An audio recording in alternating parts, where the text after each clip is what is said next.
I can't go back to you, my friend. Don't even ask.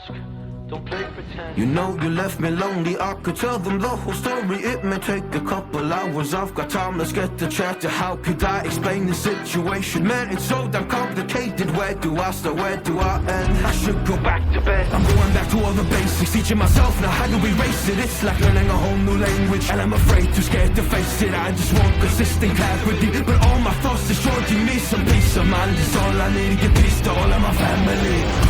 I can't go back to you, my friend. Don't even ask, don't play pretend.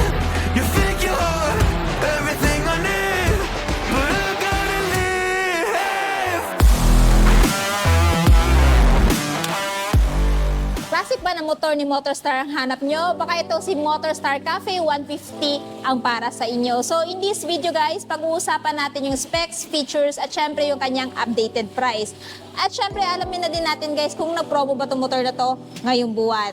So without further ado, let's start this video. So aside sa matte green guys, meron din siya isa pang color variant na available, which is itong matte orange. So sa mga naghahanap guys ng motor na classic looks ni Motorstar, meron po silang available dito sa Panabo City branch. Pero bago ang lahat, dito naman tayo guys sa kanyang technical specifications. Of course, this one is powered by 149.5cc, 4-stroke, air-cooled, overhead cam, at carb pa rin po ito. Hindi pa rin po siya naka-FI. Yung kinaganda dito guys, meron siyang malaking fuel tank capacity na 15 liters.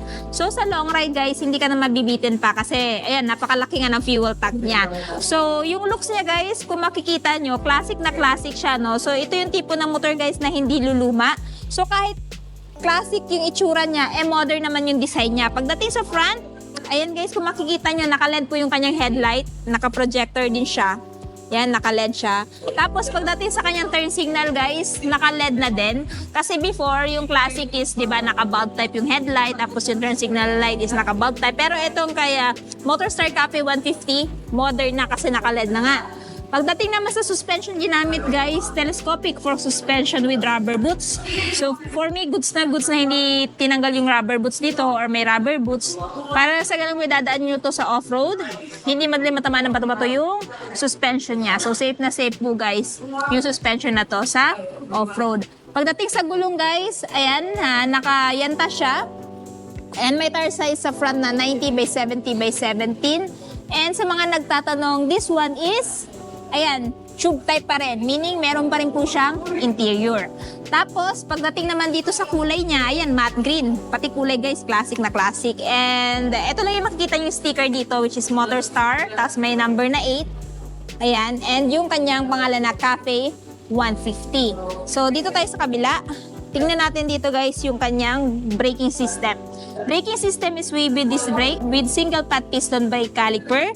And for me, napakaganda po ng looks niya dito, no?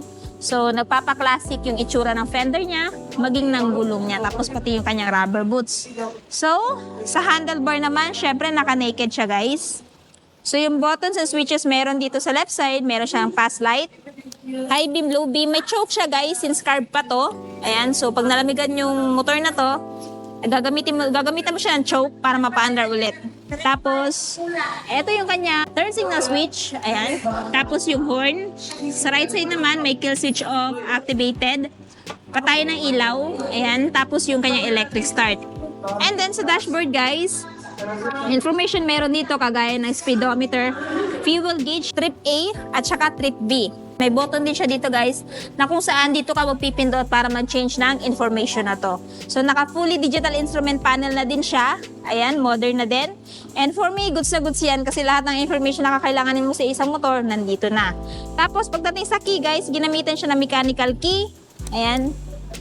So napakadali lang guys. Ayan, ipihit. Napakalambot. And pagdating sa kanyang fuel tank, ayan. So, napakaganda din ng paint job guys. Maganda yung pagkakamat. Classic din yung datingan niya, no? So, medyo generous din yung foam niya. Nakatutong din siya guys. Kasi iba yung texture or design dito sa upuan mismo at iba din dito. Ayan, naka-leather type kasi dito. Tapos naka-stitches na din siya guys. No? Tapos, pagdating dito guys, ito yung kanyang carb. Ayan yung kanyang carb. Ayan, kitang-kita nyo naman. Tapos may patayin din siya ng fuel or meron siyang fuel of reserve. Tapos guys, ito yung kanyang cambia, side stand, center stand. Side stand guys, wala siyang kill switch, no? Sa side stand. Tapos ito yung apakan ng angkas. Ayan, napakalambot lang din. Suspension na ginamit guys is dual shock absorber. And yung braking system sa likod is ayan, drum brake. No? Tapos spoke pa rin at meron tire size sa likod guys na 120 by 70 by 17. So mas malaki yung tire niya sa likod. And for me, goods na goods yan na mas malaki yung tire niya sa likod. No? And then, pansin nyo din guys, pagdating dito, wala kayong makikita dito parang grab bar kasi nandito siya. And kung ayaw umawak sa iyo ng angkas mo, pwede siyang umawak dito. Parang ito yung magsisilbing grab bar niya, no? Pero, ayan guys.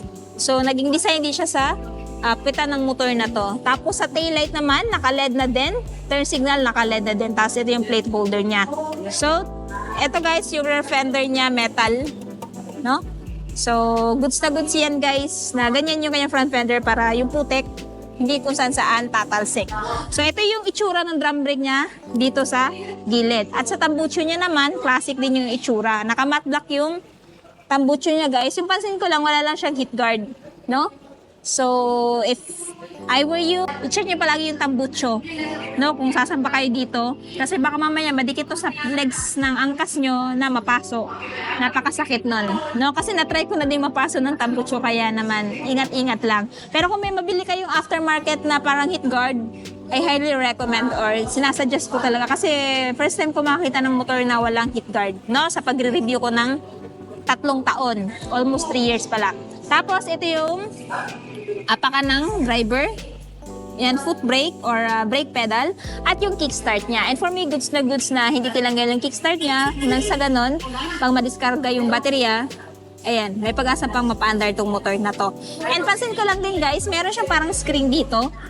So, so yung gamit nito guys, pag nagdadrive kayo, mas madaling mapalamig yung makina kasi may butas siya dito. Daluyan ng hangin, no? Para siyang air scoop, kumbaga. Tapos yung kanyang engine dito, ayan, no? Ayan. So, itong motor na to guys, medyo mababa lang naman yung seat height nito. So, sa height na, kahit na 5 flat, kayang-kaya mo tong abutin, lady rider, bagay na bagay din to para sa inyo.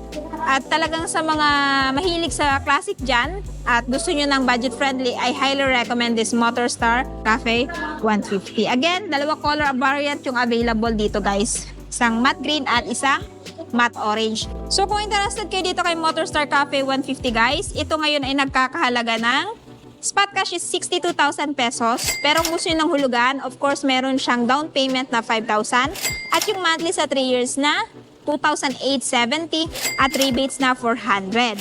So, ayan guys, meron pang ibang bracket na mapagpipilian like 6 months up to 36 months. So, pili na lang kayo dyan guys kung alin yung gusto nyo magiging monthly. So, kung interested kayo dito sa motor na to guys, ito ay available sa Motorstar Panabo City Branch sa may Purok 2, Salvacion. So, along the highway lang siya, in front lang siya ng Kainglit Hospital. So, kung magagaling kayo sa Davao or sa Carmen or Santo Tomas, ayan, madadaanan nyo lang po itong store nila. And anyway, ano yung masasabi nyo sa motor na to guys? Sulit ba siya sa presyo niya? At ano yung katangian niya kung bakit siya i-consider nyo bilhin ngayong 2024? I-comment nyo nga sa baba. At syempre, kung bago pa lang kayo sa channel ko at hindi pa nakapag-subscribe, huwag kalimutan mag-subscribe para ma-notify kayo once may bago tayong upload. So yun guys, hanggang dito na muna tayo. Ride safe and peace out!